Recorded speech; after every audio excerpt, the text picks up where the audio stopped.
这是你新来的保姆？王海峰看着眼前的女子，脸色一瞬间变得惨白。是啊，老公，这是小陈。李阿姨家里有事回老家了，小陈正好需要住的地方。我微笑着介绍道，目光却悄悄捕捉着丈夫和这位保姆交换的惊恐眼神。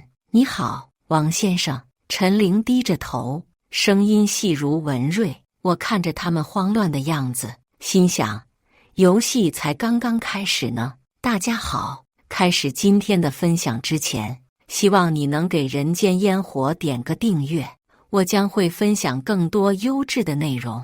我叫林雅芝，今年34岁，在外人眼里，我拥有一段近乎完美的婚姻。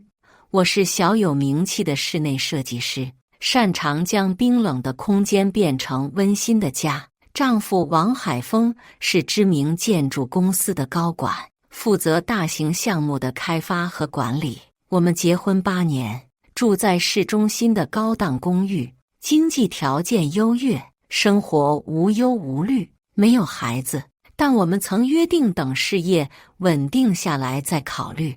这座城市的精英圈子里，我们是令人羡慕的金领夫妻，参加各种社交活动时总是光彩照人。可惜，表面的光鲜总是掩盖不了生活的真相。婚姻第5年开始，我们的关系逐渐变得疏远。他忙于事业，经常出差，我专注于设计工作，晚上常常加班到深夜。回到家，我们总是各自玩手机，很少交流。偶尔出去吃饭，他看着手机，我望着窗外，仿佛2个互不相识的人。我曾尝试改变这种状态，提议周末一起去旅行，或者参加些有趣的活动。王海峰总是敷衍答应，临到出发前却因工作取消。久而久之，我也放弃了尝试，任由婚姻在平淡中消耗。最近半年，王海峰开始频繁加班，经常凌晨才回家。他解释说，公司在筹备上市，事情特别多。起初我并未在意，毕竟他正处于事业上升期，工作繁忙可以理解。直到那个星期5的晚上，我无意间看到了他手机上的一条短信。那天他洗澡时，手机放在客厅茶几上，突然亮起来。我瞥了一眼屏幕，看到了那条让我心碎的信息：今晚还来吗？我想你了。发信人备注为小玲办公室。当时的我心如刀绞，整个人如坠冰窟。8年的婚姻竟会以这种方式被打破。我强忍着质问的冲动，假装无事发生，将手机放回原处。王海峰从浴室出来后，我佯装若无其事，甚至还为他泡了杯热茶。接下来的日子，我开始留意丈夫的一举一动。手机密码突然更换，以前他的密码是我们的结婚纪念日，现在变成了一串复杂的数字。半夜悄悄发微信，我假装熟睡，悄悄观察他背对着我，躲在被子里发消息。洗澡时把手机带进浴室，过去他从不这样做，现在却形影不离。西装口袋里有陌生的餐厅收据，那些不是我们一起去过的地方。颈间时而有若有若无的香水味，淡雅的花香，不是我用的任何一款香水。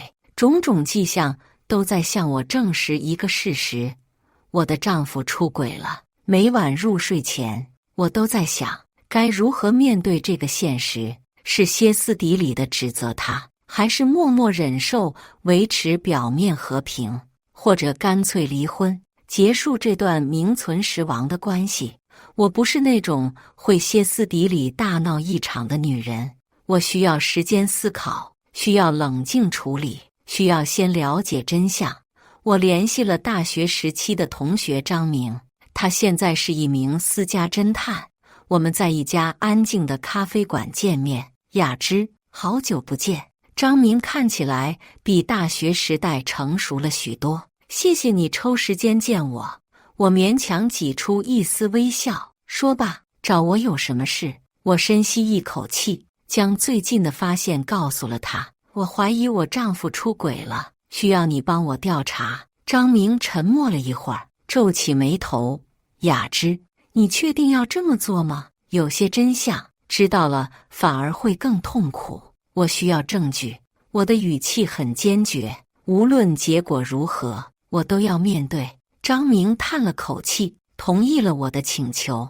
他需要王海峰的基本信息、工作单位以及可能出轨的对象。我将小玲办公室的事告诉他，还提供了王海峰近期的行程安排。3天后，张明发来了一份调查报告。我在办公室锁上门，颤抖着点开了那个文件。报告中的照片让我如坐针毡。王海峰搂着一个年轻女子从酒店电梯里出来，亲密无间的样子令人作呕。女子约25、6岁，长相精致，身材窈窕，穿着时尚的职业装。张明提供的信息显示，她叫陈玲，是王海峰公司新招的助理，毕业于省内一所普通大学，专业是行政管理。两人已经交往3个月了，几乎每周都会在那家酒店幽会。更让我心碎的是录音文件中的对话：你什么时候能和你老婆离婚？陈玲撒娇的声音充满幼稚的急切。我在考虑时机，这事不能急。王海峰的回答模棱两可。你上次也这么说，都拖了多久了？陈玲略带不满。最近公司事情多，等忙完这阵就好好考虑，好吗？王海峰安抚道。听到这里，我关掉了录音，不愿再听下去。我想象着他们在我不知道的地方说着这些背叛的话语，计划着未来如何抛弃我。8年的婚姻，在他眼里竟如此不堪一击。接下来的几天，我陷入深深的自责和痛苦中，反复回想着过去几年的点点滴滴，试图找出婚姻破裂的原因。我反复审视我们的婚姻，却找不到明确的答案。也许婚姻的失败并不需要具体的理由，只是2个人渐行渐远的结果。周末，我独自去了趟医院，做了一个检查。检查结果显示，我怀孕了，已有2个月。这是我和王海峰多年来一直期待的事情，现在却在最糟糕的时机发生了。我有了一个重要发现，但暂时决定对丈夫保密。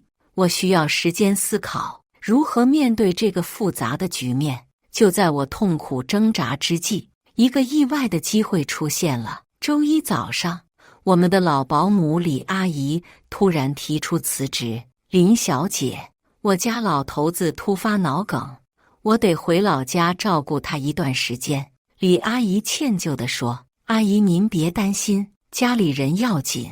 我连忙说道。李阿姨走后，我坐在沙发上发愣。正巧这时，张明发来一条消息，你猜怎么着？那个陈玲最近在找临时住处，她租的公寓因为管道爆裂不能住了。一个大胆的想法在我脑海中形成，为什么不让陈玲来当我们家的保姆呢？这个想法疯狂又诱人。我从未出现在王海峰的公司活动中，陈玲不认识我，我可以近距离观察丈夫和他的情人，了解真实的他们。也许我能找到挽回婚姻的方法，或者收集更多离婚时对我有利的证据。做决定前，我再次联系了张明。你疯了吗？这太冒险了！张明惊呼。我需要你帮我一个忙。我平静地说，帮我联系一家可靠的家政中介，以他们的名义向陈玲提供一份高薪保姆工作。张明沉默了一会儿，最终叹气道，好吧，但你要答应我，不要做任何过激的事。3天后，张明传来好消息，陈玲接受了这份工作，周6就会搬来。她很缺钱，你开出的薪水是市场价的2倍，他根本无法拒绝。张明说：“我在心里默默计算着时间。王海峰下周要去外地出差4天，陈玲会在他离开后搬进来，完美的时机。我开始为即将到来的客人做准备。周6早上，门铃准时响起，我整理了一下衣领，打开门，露出我练习了无数次的自然微笑。你好，请问是林女士吗？我是中介公司介绍来的陈玲。站在门口的女孩比照片上看起来更年轻漂亮。你好，小陈，请进来吧。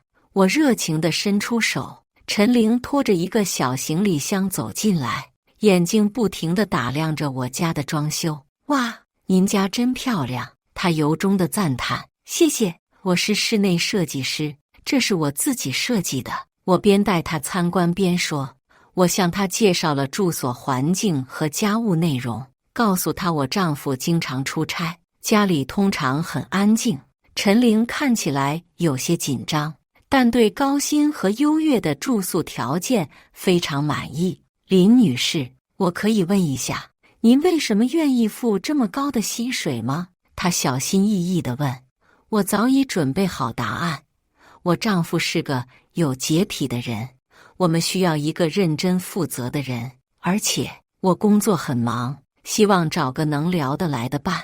陈玲似乎接受了这个解释，开始安顿自己的房间。接下来的几天，我们相处融洽。我故意在她面前流露出对婚姻的不满，说丈夫总是不在家，我很孤独。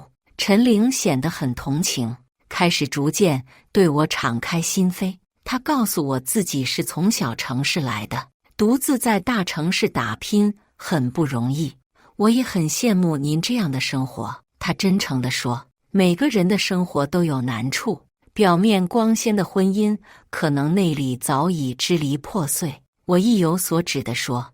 我注意到他提起感情话题时总是回避，这更加确定了我的猜测。周2晚上，我接到王海峰的电话。说明天就回来了，家里一切都好吗？他问道。很好啊，我请了新保姆，你明天就能见到他了。我故作轻松地说。电话那头，王海峰沉默了一下，然后匆忙结束了通话。我看了眼厨房里忙碌的陈玲，暗自期待着明天的重逢。周3晚上7点，王海峰回到家，推开门的瞬间，他看到了站在客厅的陈玲，他的脸色瞬间变得惨白，公文包从手中滑落，发出沉闷的撞击声。就是这一刻，我确认了一切。如果还有任何疑虑，此刻王海峰的表情彻底打消了他们。我上前热情地迎接丈夫。老公，这是新来的小陈，李阿姨回老家了，记得我跟你说过吧？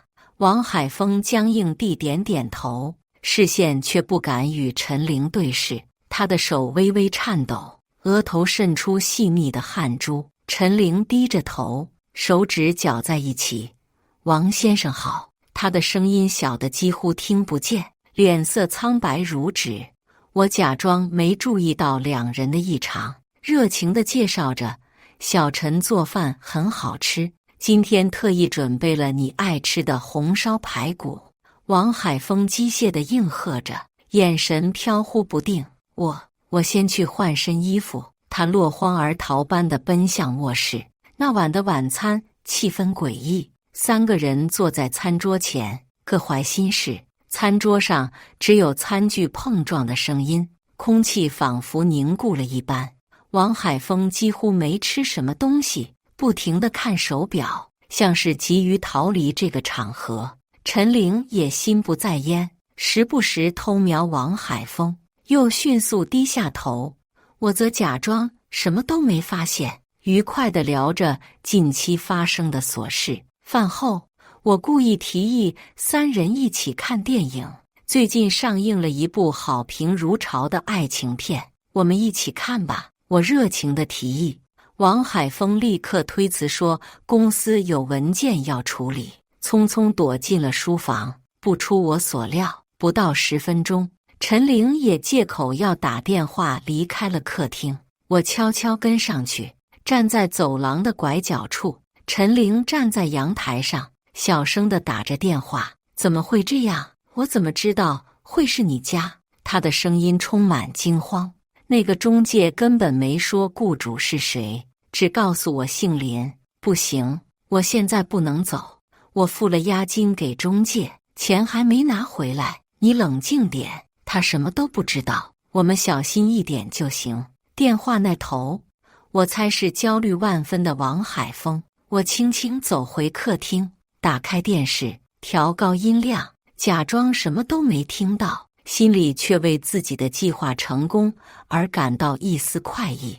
让他们惶恐不安的感觉，正是我这些天来的体验。第二天早上，王海峰比平时早了1小时出门。临走前，他欲言又止地看了我一眼。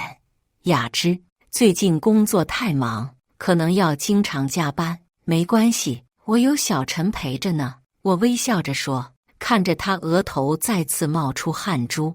王海峰的眼神闪烁了一下，匆匆离开，连早餐都没吃。他走后，陈玲变得更加拘谨，做事时总是小心翼翼，似乎生怕一个不小心会暴露什么。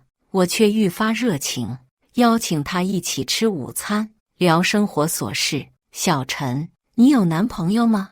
我状似无意地问。陈玲摇摇头，还没遇到合适的人。真的，年轻漂亮的女孩肯定有很多追求者吧？我继续试探。工作太忙了，没时间谈恋爱。他敷衍道，眼神飘向别处。也是，现在的年轻人确实压力大，不过感情的事情勉强不来，顺其自然就好。陈玲松了口气，似乎庆幸我没有继续追问。接下来的日子，我和陈玲的关系越来越近。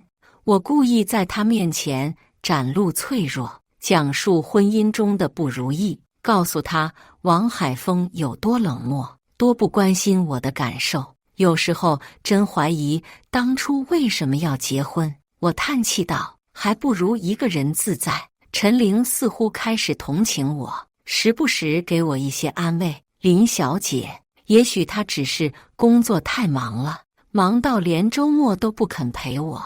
我苦笑，算了，习惯就好。与此同时，王海峰的行为越来越反常，他开始频繁给我送礼物，周末主动陪我逛街，1个月内送了我名牌包包、钻石耳环和限量版香水。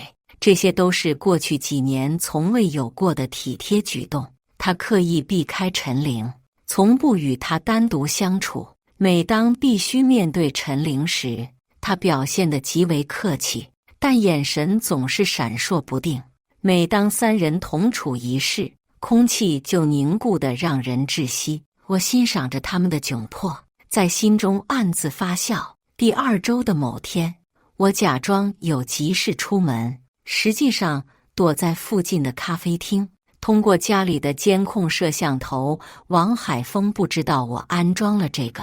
我观察着家中的情况，陈玲趁机翻看了我的抽屉和衣柜，她似乎在寻找什么。也许是我和王海峰的照片，也许是其他能证明我身份的东西。我并不生气，反而觉得有趣。这个女孩比我想象中更谨慎。晚上回家后，我装作什么都不知道，反而给她带了件小礼物。看到这个想到你，就买下来了。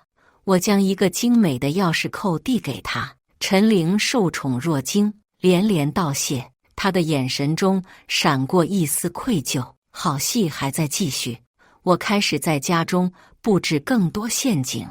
我故意将一些与王海峰的甜蜜合照摆在显眼的位置。卧室的床头柜上放着我们的结婚照，书架上陈列着我们旅行时的纪念品。每当陈玲看到这些，都会流露出不自然的表情。我还特意制造机会，让陈玲和王海峰单独相处。老公，我临时有个会议，你能送小陈去超市买些东西吗？王海峰表情僵硬，我也有工作要处理，就一会儿，拜托了。我撒娇道。无奈之下，王海峰只能勉强答应。通过车上暗藏的录音设备，我听到他们的对话。你疯了吗？为什么要来我家？王海峰压低声音质问。我怎么知道会是你家？中介公司只告诉我雇主姓林。陈玲辩解。你必须尽快离开，我需要这份工作的钱。再说，现在离开太可疑了，雅芝会发现的，她什么都不知道，我们小心点就行。再说，你不是说过要跟他离婚吗？这句话刺痛了我的心。晚上，王海峰主动提出周末带我去温泉度假，最近太忙了，没怎么陪你，想补偿一下。他满脸歉意，我欣然接受，但提出带上陈玲。他来我们家这么久，一直工作很辛苦，让他也放松一下。王海峰的表情像是吞了一只苍蝇，他想拒绝，又怕引起我的怀疑，最终他勉强同意了。度假的2天里，我故意创造各种巧合，3人同住一套2室1厅的套房。我假装偏头痛，让王海峰陪陈玲去泡温泉。王海峰如坐针毡，陈玲则显得无所适从。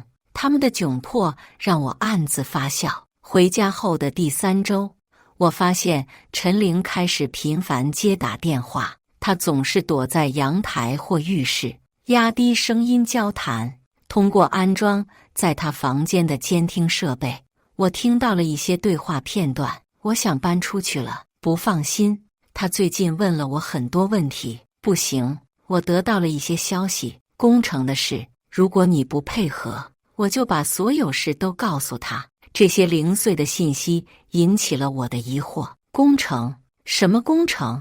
陈玲到底在调查什么？我决定进一步试探。一天晚上，我故意在陈玲面前表现出异常。小陈，你有没有觉得一个人在背叛你的时候会特别反常？我看似随意地问。陈玲手中的杯子微微晃动。林小姐怎么突然问这个？我怀疑我丈夫有外遇。我直截了当地说。陈玲的表情瞬间凝固。为什么这么说？直觉吧，女人的第6感。我叹了口气。她最近太反常了，总是加班，电话也避开我接，也许真的是工作忙。陈玲小心地说。但愿如此。我露出苦笑。如果你发现任何线索，请告诉我，好吗？陈玲勉强点点头。当晚，我听到她急匆匆地打电话，她怀疑你出轨了。陈玲的声音里充满恐慌。不出所料，接下来的几天，王海峰变得格外殷勤。他每天准时下班回家，周末主动承担家务。他给我买了一条昂贵的钻石项链，还预定了我喜欢的餐厅，似乎是想证明他有多爱我。可惜太迟了。1周后，我再次出招。我假装收到律师的电话，就站在陈玲能听到的地方。是的，我需要了解离婚财产分割的相关事宜。不，暂时不要寄任何文件来家里。好的，等我收集到足够证据再联系您。挂掉电话，我转身看到站在门口的陈玲。抱歉，我不是故意偷听的。她紧张地说。没关系，早晚你都会知道。我平静地说。我想我的婚姻走到尽头了。陈玲欲言又止，最终只是低声说，您要考虑清楚。当晚，王海峰罕见地提前回家。他一进门就质问我，你怎么突然想离婚？谁告诉你的？我反问。心知肚明是陈玲，这不重要，我想知道原因。他提高了音量。我冷笑一声，你心里没点数吗？我不知道你在说什么。他避开我的视线。行，等你想好怎么解释，再来跟我谈吧。我转身上楼。王海峰没有追上来。他在客厅沙发上坐了整整2小时，一动不动。我躲在楼上，通过监控看着他。他看起来疲惫又绝望，我几乎要心软了。但随即想起那些录音和照片，又硬下心肠。第二天早上，我在餐桌上宣布了一个决定：明天是我们的结婚纪念日，我想在家里举办一个小型晚宴，就我们3个人。王海峰和陈玲都露出惊讶的表情。为什么突然想办晚宴？王海峰小心翼翼地问。纪念我们曾经美好的时光，也许是最后一次了，我意味深长地说。陈玲坐立不安。林小姐，也许我不该参加。别这么说，你已经是我们家的一员了。我微笑着打断他。王海峰和陈玲交换了一个紧张的眼神，他们不知道，我已经为明晚准备了一场好戏。结婚纪念日的晚上，我精心准备了一桌丰盛的晚餐，红酒、烛光、鲜花，一切都显得那么浪漫。陈玲穿着简单的家居服，显得局促不安。王海峰西装革履，但脸色凝重，空气中弥漫着一种诡异的紧张感。只有我一个人看起来心情愉悦。来，为8年的婚姻干杯！我举起酒杯。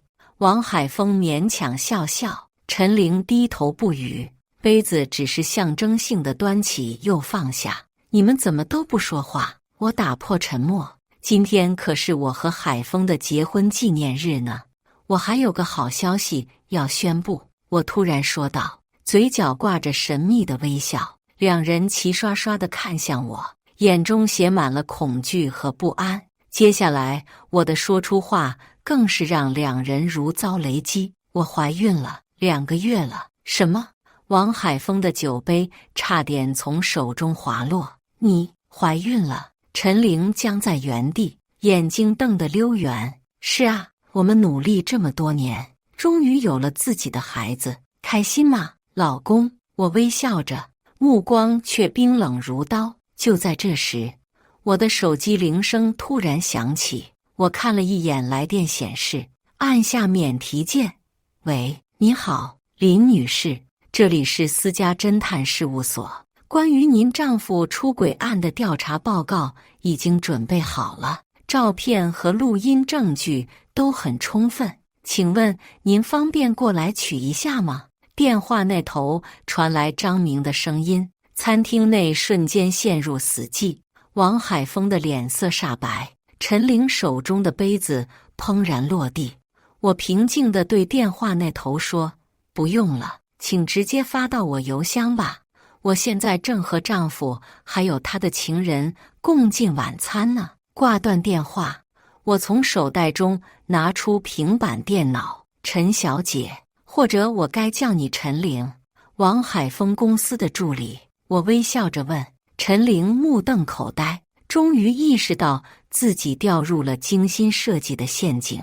王海峰站起身来，雅芝，我可以解释。坐下，我厉声喝道。解释什么？解释你们在酒店的温存时刻，还是你们计划离婚的对话？我打开平板，播放了丈夫和陈玲的暧昧对话录音。王海峰和陈玲如同木偶般僵在座位上。别以为在家里说的悄悄话就没人知道。我冷笑着，整个房子都装了监控。我又播放了他们在车里的对话视频。你们的每一次密谋，每一次欺骗，我都看在眼里。王海峰脸上的表情从震惊变为绝望。雅芝，我知道我犯了错，但是为了孩子，闭嘴，别拿孩子做借口。我打断他。陈玲一直沉默着，突然，她抬起头，嘴角勾起一抹奇怪的笑容。林女士，你以为我真的爱上你丈夫了？我和王海峰同时转向他，我接近他只是为了报复。陈玲的声音陡然提高。什么报复？王海峰茫然地问。陈玲冷笑一声，2年前星光花园小区的坍塌事故，还记得吗？王海峰的脸色瞬间变得更加惨白。我爸爸是那场事故的受害者之一，他被埋在废墟下8小时，脊椎严重受损，至今卧床不起。陈玲的眼中闪烁着泪光。而你作为项目负责人，利用关系脱罪，一点责任都没承担。我愣住了，这是我完全没预料到的转折。那是意外。王海峰语无伦次的辩解。意外？陈玲冷笑。你明知道材料不达标，依然通过验收，这叫意外？他从包里拿出一个 U 盘，放在桌上。这里有你篡改工程数据、收受贿赂的证据，我找了很久才收集到。王海峰的脸色由白转青。你威胁我？不，我只是想讨回公道。陈玲平静地说，我接近你，只是为了找到证据，证明那场事故不是什么意外，而是人为疏忽造成的悲剧。我们三人陷入诡异的沉默。王海峰瘫坐在椅子上，如同一个被抽干了力气的布娃娃，而我从震惊中慢慢恢复过来，突然笑了。真有意思，我设局抓奸，却意外揭露了一桩工程事故的真相。我转向王海峰，所以你不仅背叛了我，还害了那么多无辜的人。王海峰捂住脸，无言以对。陈玲站起身，林女士，我很抱歉利用了你，但我别无选择。我摇摇头，你不必道歉，若是我，可能会做得更绝。房间里再次陷入沉默。三个人，三个秘密，三条人生轨迹在这一刻奇妙地交织在一起。命运真是喜欢开玩笑。那顿晚餐最终以一种奇怪的方式结束了，没有尖叫，没有打杂，只有三个疲惫的灵魂坐在一起，面对各自的选择和错误。晚餐后，陈玲收拾行李离开了。临走前，她将那个 U 盘复制了一份给我。也许你会需要这个，她轻声说。我点点头，没有多言。王海峰整晚都锁在书房里，我能听到他焦虑地走来走去的脚步声。第二天早上，我们终于坐下来谈话。关于陈玲的事，我很抱歉。王海峰开口，眼圈发红。出轨这件事，我可以考虑原谅你，我平静地说。但那场工程事故，那些无辜的受害者，你打算怎么办？王海峰低着头。我被卷入了一个复杂的利益网络，想抽身已经不可能，总有办法的。我坚持道。你不明白。他突然激动起来。这不仅关系到我一个人，还有公司高层、政府官员，所以你宁愿良心受谴责，也不愿意承担责任。我不可思议地看着他。王海峰沉默了很久，最终抬起头。那场事故确实不是意外，是偷工减料造成的。有多少受害者？我问。17人受伤，所幸没有人死亡。我深吸一口气，努力保持冷静。我需要一些时间考虑。我站起身，离开了餐桌。整整一天，我们都没有再交谈。晚上，我查看了陈玲给我的 U 盘内容，里面有邮件往来、会议记录、篡改过的检测报告，证据确凿，无可辩驳。我丈夫参与了这场悲剧，然后逃避责任。我不知该如何面对这一切。我爱的男人，即将成为我孩子的父亲，竟是如此卑劣的人。第二天，我做出了一个决定。我约陈玲见面，在一家安静的咖啡馆。谢谢你愿意来，我说。陈玲点点头。我欠你一个道歉，利用你来接近王海峰。不必道歉，我们都是受害者。我打断他。你父亲现在怎么样？情况不太好，医药费很高，家里一直在东拼西凑。我点点头。我有个提议。我告诉他，我不会包庇王海峰的错误，但也不希望事情闹大，影响到未出生的孩子。我建议王海峰主动自首，并赔偿所有受害者的损失。陈玲有些惊讶。你认为他会同意？他别无选择。我平静地说。那么你们的婚姻等孩子出生后再说吧。当晚，我向王海峰提出了我的条件：你必须承担责任。我坚定地说，主动向有关部门自首，并赔偿所有受害者，这会毁了我。他惊恐地说，你早就毁了自己，只是还没意识到。我冷静地回答，我会在经济和法律上支持你，但前提是你必须做正确的事。王海峰整夜未眠，在客厅踱步。清晨，他敲开了我的房门，我同意了。他疲惫地说，我会承担一切责任。接下来的日子，事情按照计划进行。王海峰联系了律师，准备自首材料。我以自己公司的名义设立了一个专项基金，用于赔偿工程事故的受害者。陈玲离开了这座城市，回老家照顾父亲。临走前，他对我说，不管结果如何，谢谢你做了正确的选择。我微微一笑，保重。王海峰在律师陪同下向检察院自首，由于主动认罪并积极赔偿，他获得了从轻处罚。5个月后，我在医院生下了一个健康的男孩。当天下午，我收到了来自看守所的一封信。亲爱的雅芝，当你读到这封信时，我的忏悔已经开始。每天面对囚室的铁窗，我终于有时间反思自己的人生。我曾以为事业和金钱是最重要的，却忘记了真正珍贵的东西。为了利益，我不仅伤害了无辜的人，还背叛了最爱我的你。如今有了孩子，我多希望能成为他的榜样，而不是一个失败的父亲。无论你的决定是什么，我都会尊重。感谢你给我机会弥补过错，成为一个值得尊敬的人。永远爱你的海峰。我将信小心收好，看着熟睡中的婴儿，他有着和父亲一样的眉眼。关于未来，我已经有了答案。我们都犯过错误，都有过伤害，但人生最重要的是有改变的勇气。3年后，王海峰刑满释放，他主动联系了所有事故受害者，一一登门道歉。陈玲的父亲在得到适当赔偿后，能够接受更好的治疗。虽然无法完全恢复，但生活质量得到了极大改善。王海峰用自己的专业知识为社区义务提供建筑安全咨询。他重新开始，从基层做起，不再追求虚名和利益。我们的婚姻经历了最严峻的考验，有过背叛，有过愤怒，有过绝望，但也有原谅，有重生，有新的开始。我不再是那个被蒙在鼓里的妻子，他不再是那个贪婪自私的丈夫。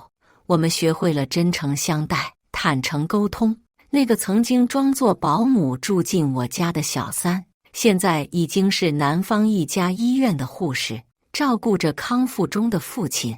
我们偶尔会收到他寄来的明信片，上面总是写着简单的祝福。最初的恨意已经消散，留下的是相互理解和尊重。人生充满意外，谁也不知道下一刻会发生什么。我曾经设局，为了抓住背叛我的丈夫和他的情人，却意外揭露了一场工程事故的真相。更意外的是，这场风波反而让我们各自获得了救赎。如今，我们的儿子已经上小学了，他聪明活泼，对建筑特别感兴趣。有时他会问起爸爸为什么会离开那么长时间。我们告诉他，爸爸曾经犯了错误，但勇敢地承担了责任。这也许是给孩子最好的人生教育。每个人都会犯错，重要的是如何面对错误，如何从错误中成长。现在的我依然是那个成功的室内设计师，王海峰则成了一名建筑安全顾问，专门为各类工程项目提供安全评估。我们的生活不再像过去那样奢华，但更加踏实和真实。晚上，一家三口围坐在餐桌旁，分享一天的见闻。这是我最珍视的时光。命运有时就是如此奇妙，一个看似疯狂的决定，却改变了多人的人生轨迹。那个决定带来了痛苦，也带来了救赎。生活就像我设计的室内空间，需要不断调整，不断改变。如今回首那段经历，我已经没有了当初的愤怒和痛苦，留下的只有平静和感恩。以上就是今天分享的故事，大家有什么想说的、想吐槽的，欢迎在下方评论交流。也更希望能给人间烟火点个订阅，我将会分享更多优质的故事内容。